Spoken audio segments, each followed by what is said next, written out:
गौरी कव्वी आज बहुत खुश थी क्योंकि उसने भोजन ढूंढने का आसान तरीका ढूंढ लिया था।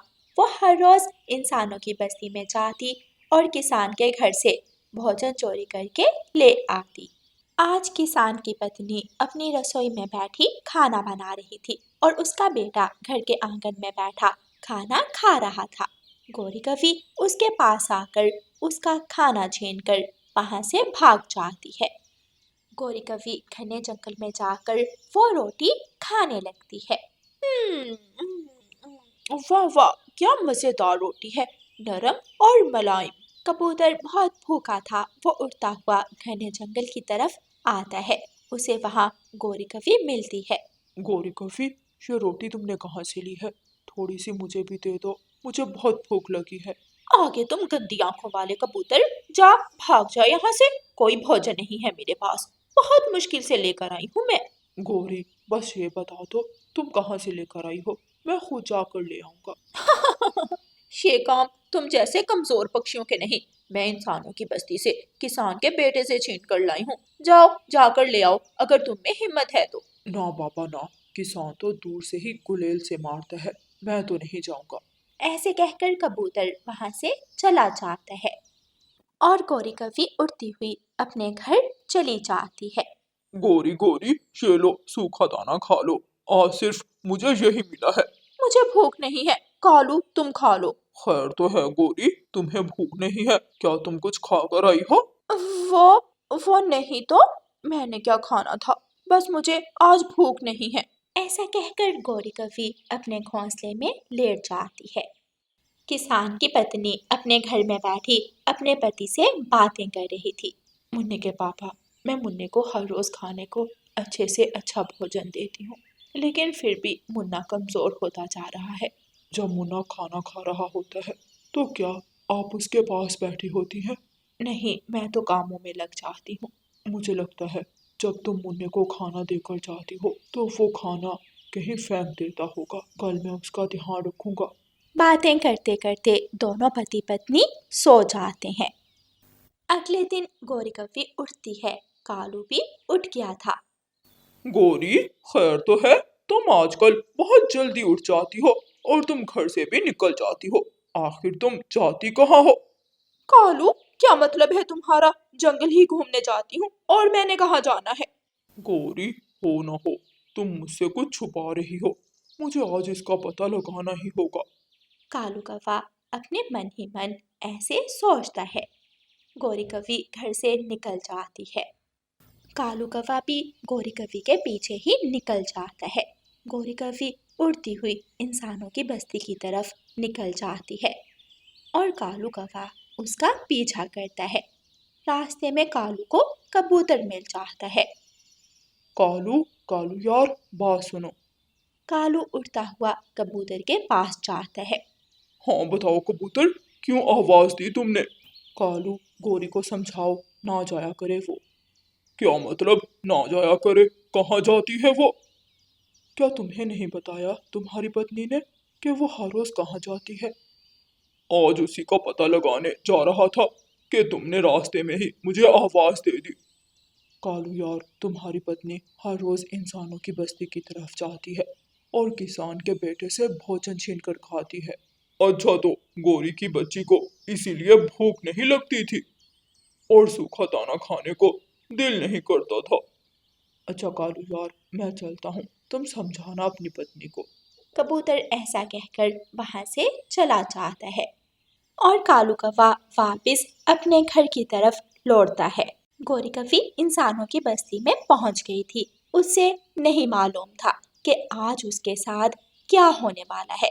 किसान का बेटा मुन्ना घर के बाहर बैठा आंगन में खाना खा रहा था। आज उसकी मम्मा ने उसे चूरी बना कर दी थी। वाह वाह, आज तो मजा आ जाएगा, आज देसी घी की चूरी खाने को मिलेगी। ऐसा सोचकर गौरी कवि उड़ती है और किसान के बेटे से चूरी छीनने की कोशिश करती है कि पेड़ के पीछे छुपा किसान उसे देख लेता है और अपनी गुलेल उठाता है और अपनी गुलेल से गौरी कवि पर वार करता है। पत्थर जाकर सीधा गौरी कवि की पूंछ पर लगता है। और गौरी कवि चीखती हुई चारपाई से नीचे गिर जाती है। किसान जल्दी से आकर उसे पकड़ लेता है और एक पेड़ के नीचे रस्सी से बांध देता है। छोड़ दो, मुझे जाने दो। जाने दो तुम्हें? हर रोज मेरे बेटे का भोजन छीन कर ले जाती हो और तुम कह रही हो कि मैं तुम्हें माफ कर दूं? ऐसा नहीं हो सकता। तुम इस पेड़ के साथ उल्टी लटकी रहोगी ताकि तुम बाकी कौवों के लिए सबक बन जाओ और आइंदा कोई भी कौवा मेरे घर की तरफ ना आए। गौरी कवि बहुत रोती है, किसान की विनती करती है, लेकिन किसान उसकी एक भी नहीं सुनता। शाम हो जाती है। कालू कौवा घर में बैठा गौरी का इंतजार कर रहा था। शाम हो गई, गौरी अभी तक वापस नहीं आई। वो किसी मुश्किल में ना हो, मुझे जाकर देखना चाहिए। ऐसा सोचकर कालू कौवा अपने घर से निकलता है। वो पूरे जंगल में देखता है, लेकिन उसे कहीं से भी गौरी नहीं मिलती।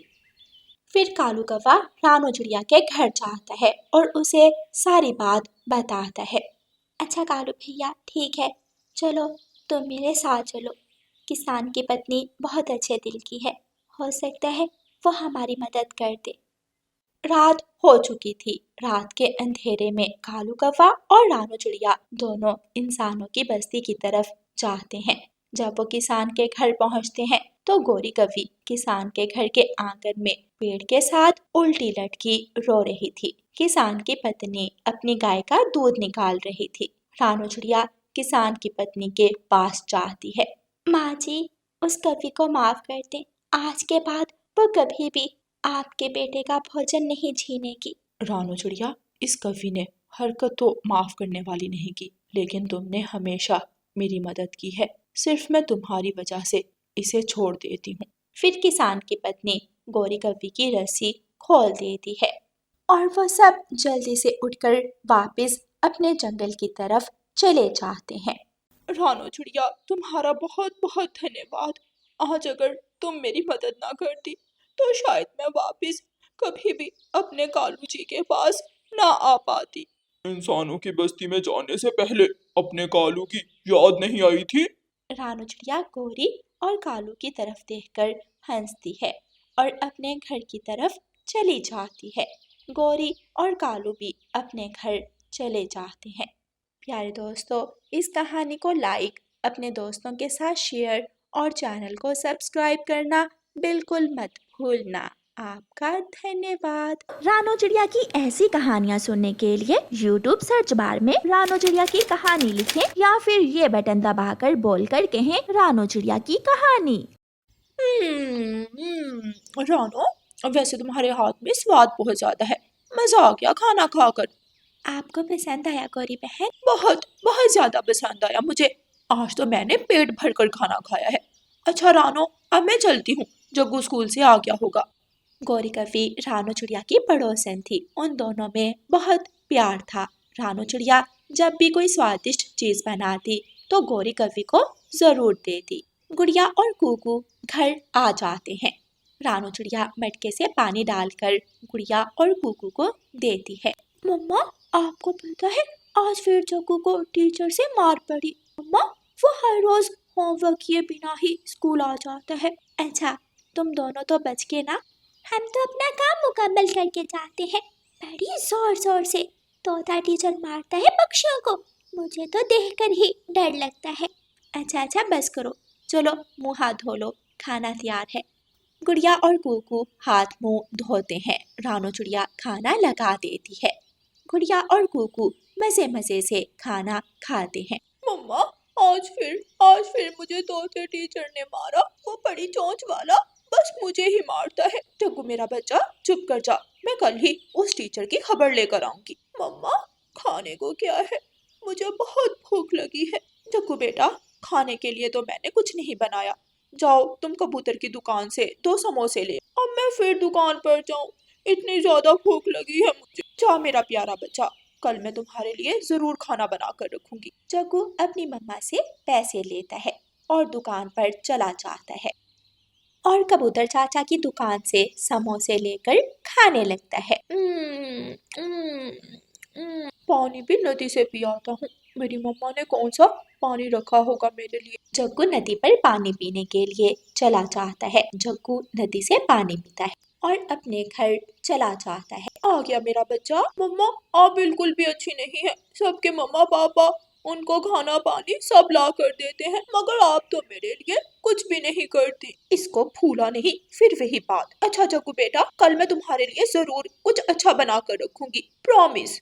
अगले दिन जग्गू कौवा फिर से स्कूल चला जाता है। थोड़ी देर सो जाती हूँ, फिर उठकर अपने बेटे जग्गू के लिए कुछ बनाऊंगी। जग्गू को स्कूल भेजकर गौरी कौवी सो जाती है। रानू चिड़िया अपने खेत में जाती है और वहाँ से ताजा ताजा गाजरें तोड़ती है और टोकरी में डालती है। आज मैं अपने बच्चों के लिए गाजर की सब्जी बनाऊंगी। गुड़िया और कुकू को गाजर बहुत पसंद है। रानू चिड़िया गाजरें उठाती है और नदी की तरफ चली जाती है। रानू चिड़िया नदी से गाजरों को अच्छे से धोती है और फिर टोकरी में रख लेती है। रानू चिड़िया घर जाती है और सब्जियों को काट कर हंडिया बनाना शुरू करती है। रानू चिड़िया बड़े प्यार से अपने बच्चों के लिए खाना बनाती है। वाह, खुशबू तो बहुत अच्छी आ रही है।